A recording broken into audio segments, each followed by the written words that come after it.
puisque De Gaulle avait compris le stratagème américain, pourquoi n'a-t-il pas fait sortir la France de la construction européenne et pourquoi a-t-il même parfois donné l'impression de la soutenir ?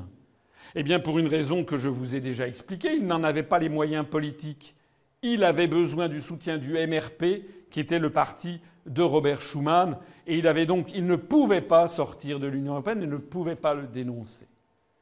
Donc, il va élaborer une contre-stratégie que j'appelle la contre-stratégie gaullienne et ses échecs. En 1957, lorsque fut signé le traité de Rome, l'Europe des six, c'était ça, plus l'Empire français colonial.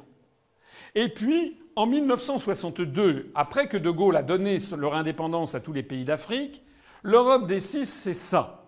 La France, ici, mais même encore là, la France reste encore un pays qui est plus puissant que les autres pays de l'Europe des six. L'Allemagne est coupée en deux, elle sort de la Seconde Guerre mondiale, c'est une pestiférée internationale. Et l'Italie est également pestiférée à cause du régime moussolinien, et en plus c'est un pays dont tout le Sud est extrêmement pauvre. Donc De Gaulle a compris que la construction européenne est une manœuvre de vassalisation, mais il a compris aussi qu'il ne peut pas en sortir. Il va donc avoir une réflexion de stratège. Il va, comme tout bon stratège, examiner quels sont ses points forts, quels sont ses atouts. Or, quels sont les atouts de la France ? La superficie. Dans l'Europe des six, la France est le plus grand pays, de très loin. 2 fois plus grande à l'époque que la République fédérale d'Allemagne de l'Ouest, puisque c'est seulement l'Allemagne de l'Ouest. Sa position géographique, la France, est au centre, au barycentre géographique de l'Europe des six. Son agriculture, c'est la plus puissante agriculture de l'Europe des six. Son prestige intellectuel, en 1960-62, c'est l'époque de Camus, qui meurt dans un accident de voiture. C'est l'époque de Jean-Paul Sartre, de Simone de Beauvoir, c'est Saint-Germain-des-Prés. Il va y avoir quelques années après, ça va être le cinéma français, Jean-Luc Godard, Catherine Deneuve, Alain Delon. Tout ça fait le tour du monde. La France est également le pays, parmi l'Europe des six, le seul dont la langue soit parlée sur tous les continents. On ne parle pas le néerlandais sur tous les continents, ni l'allemand, ni l'italien. La France se trouve en plus dans le camp des vainqueurs de la Seconde Guerre mondiale. La France est le seul de l'Europe des six qui dispose d'un siège permanent au Conseil de sécurité de l'Organisation des Nations Unies, ce qui lui donne un droit de veto, ce qui l'a fait accéder au statut de 5 grandes puissances du monde, États-Unis, Union soviétique, Chine, Angleterre et France.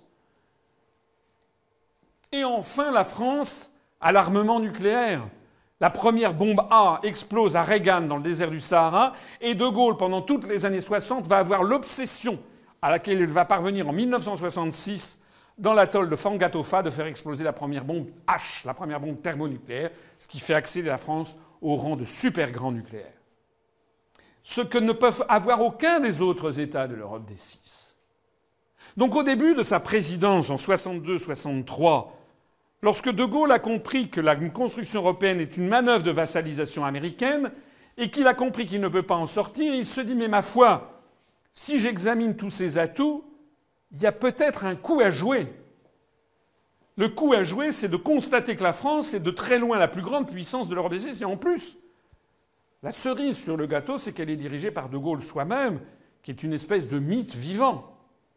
Un des très grands leaders de la Seconde Guerre mondiale, qui va bientôt d'ailleurs être le seul, puisque Roosevelt, comme vous le savez, est mort en 1945, Staline en 1953, et Churchill va mourir en 1964.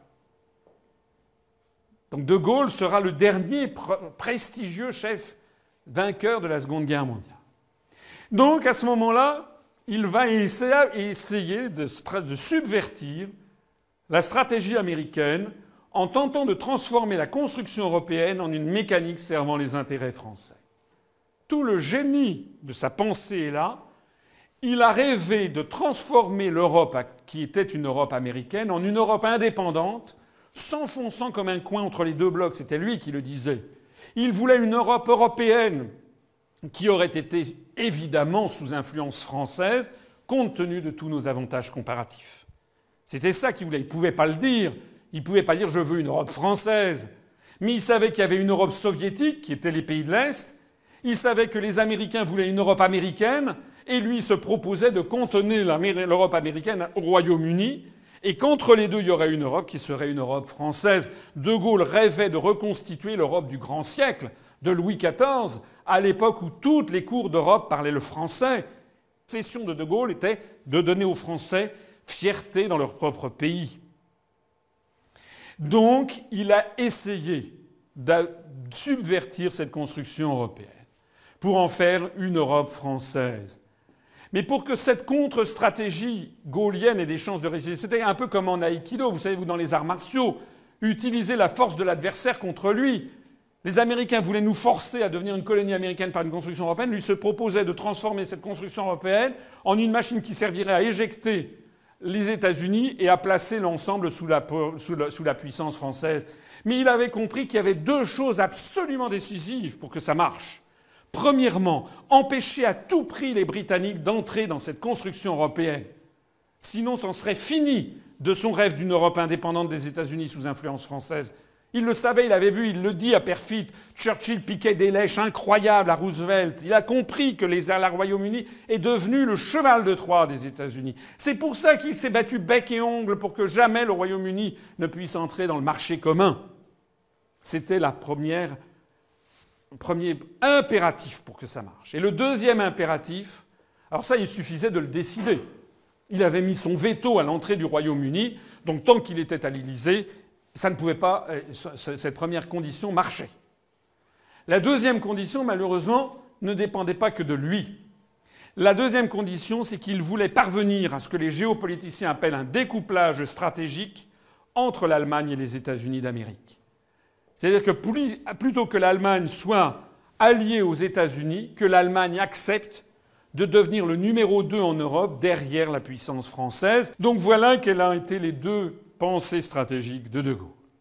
Et le point numéro 2, eh bien, il a essayé de le mettre en place avec le traité de l'Élysée du 22 janvier 1963, où on le voit signer un traité, ici, de Gaulle, avec le chancelier Adenauer. Qu'est-ce que de Gaulle avait voulu faire? Il avait voulu faire une Europe sous influence française et qui se dégagerait des États-Unis d'Amérique. Il n'y a à aucun moment question des États-Unis d'Amérique. Jamais. Le mot n'y figure pas.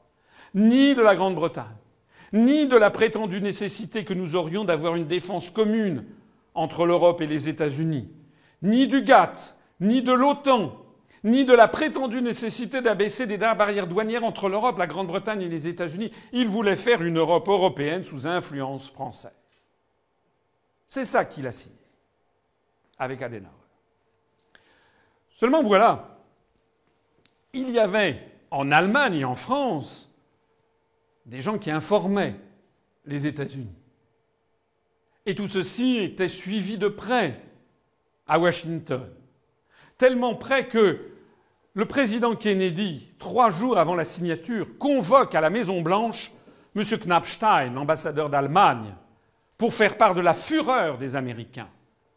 Le président Kennedy était visiblement de mauvaise humeur. Il s'est livré devant moi de façon claire et insistante à une critique de la situation interne de l'Alliance atlantique, et il a souligné le souci que lui donnait la conclusion du traité franco-allemand de l'Élysée, qui allait donc être signé 3 jours après.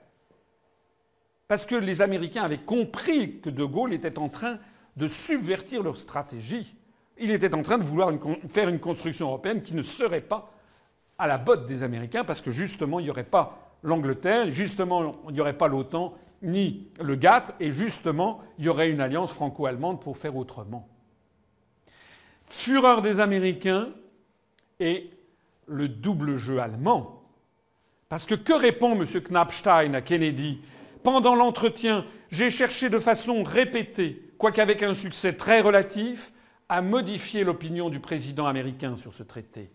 J'ai souligné la signification positive qu'il revêtait pour la vie politique de l'Europe et pour le futur de l'Alliance atlantique. Je lui ai fait remarquer que cette étroite collaboration franco-allemande pourrait en définitive bénéficier à l'Alliance tout entière, précisément pour ce qui concernait ces aspects de la politique de Gaulle qui irritaient tant le président. Méditez ce texte un peu alambiqué, très diplomatique. On voit qu'en fait, ce qu'a dit l'ambassadeur d'Allemagne à Kennedy, c'est « ne vous en faites pas ». Ça n'est pas de Gaulle qui est en train de gagner, nous sommes en train, nous, de l'embobiner pour en fait l'amener là où il ne veut pas. Et c'est ce qui s'est passé. Parce que vous savez qu'un traité, lorsqu'il est signé, il doit ensuite être ratifié. Et donc le moment est venu de la ratification le 15 juin 1963 par le Bundestag.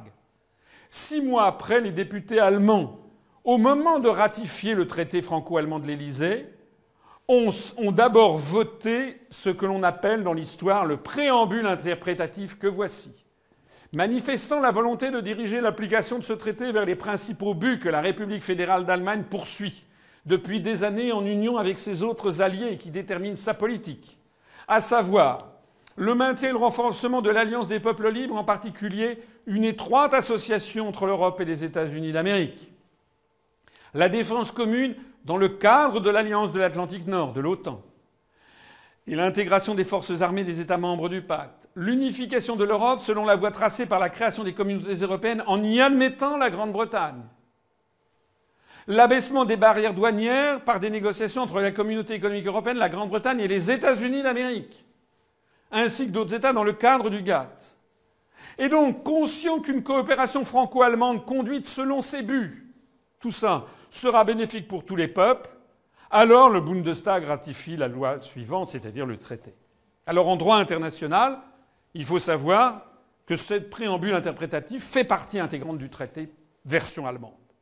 Mais comme vous le voyez bien, le Bundestag a donc ajouté au traité tout ce que De Gaulle, justement, avait voulu éviter. Le préambule interprétatif insista ainsi sur tous les éléments que De Gaulle avait justement exclus du traité. La subordination de la construction européenne à l'intégration militaire atlantique, la coopération avec les États-Unis et la Grande-Bretagne. En votant ce document, le Bundestag vida donc de substance, 6 mois après sa signature, la philosophie du traité de l'Élysée lui-même, se comporta comme un vassal de Washington et ruina toute possibilité de bâtir une Europe européenne. L'objectif stratégique que poursuivait De Gaulle avec le traité franco-allemand de l'Élysée fut donc anéanti 6 mois après sa signature. C'est extrêmement important à comprendre. C'est que depuis 1963, on vit sur un mythe en France. Le mythe du couple franco-allemand. Ça, c'est ce que croit le grand public. D'ailleurs, De Gaulle en tirait la conséquence. Il a dit à Perfit « Les Allemands avaient été mon grand espoir. Ils sont mon grand désappointement. » Alors, qu'est-ce qui s'est passé ? Il s'est passé que les Allemands ont toujours préféré les États-Unis à la France. Et là, je vous parle d'un événement de 1963. Vous allez dire c'est vieux, mais non. En 2004, il y a 8 ans, le chancelier Schröder s'est rendu aux États-Unis. Il a été reçu par le président américain le 27 février 2004 et ils ont tous les deux signé un document dont on ne parle pas non plus aux Français, jamais, qui est l'alliance germano-américaine pour le XXIe siècle, une alliance stratégique. Pour l'Allemagne, l'alliance stratégique numéro 1 qui passe avant toute autre chose, c'est pas du tout l'Europe, c'est l'alliance germano-américaine. Et dans ce texte, il est écrit quoi ? Nous renforçons notre attachement à l'écart de l'OTAN comme point d'ancrage de notre défense commune et comme forum incontournable des consultations transatlantiques. Nous soutenons le processus en cours d'intégration européenne et soulignons qu'il est important que l'Europe et l'Amérique travaillent ensemble comme partenaires au sein d'une communauté de valeurs. Nous saluons l'élargissement historique aussi bien de l'OTAN que de l'Union européenne. En réalité, l'Allemagne est l'agent d'influence numéro 1 des États-Unis en Europe. Dans le cadre de ce qui se préfigure, dont j'ai déjà parlé tout à l'heure et sur lequel je reviendrai, qui est ce grand marché transatlantique, qui sera le nouvel étage de la fusée qui a vocation à mettre l'ensemble de l'Europe sous la tutelle directe des États-Unis d'Amérique. Et ça s'est signé le 27 février 2004, mais le 13 janvier 2006, à peine devenue chancelière d'Allemagne, Mme Merkel a été sifflée au rapport à la Maison-Blanche. Et elle est allée reconnaître avec le président Bush que l'alliance germano-américaine pour le XXIe siècle, das deutsch-amerikanische Bündnis für das 21. Jahrhundert, était soutenue également par le CDU-CSU et pas seulement par la social-démocratie. Donc c'est l'ensemble de la scène politique allemande qui soutient ceci. En d'autres termes, l'Allemagne ne veut pas d'une Europe indépendante des États-Unis. C'est le grand échec fondamentale de De Gaulle. Il n'est pas parvenu à ce découplage. Il s'était illusionné.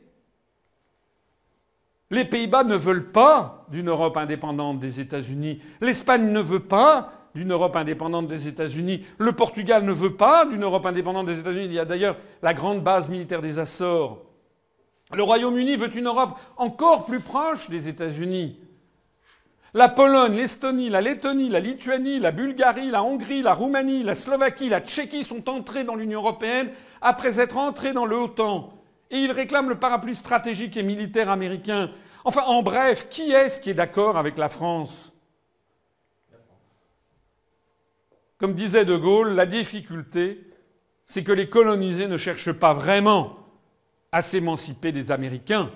La construction européenne et l'OTAN sont les deux faces d'une même médaille, la face civile et la face militaire, qui est la médaille de l'asservissement et de la colonisation par la grande puissance américaine.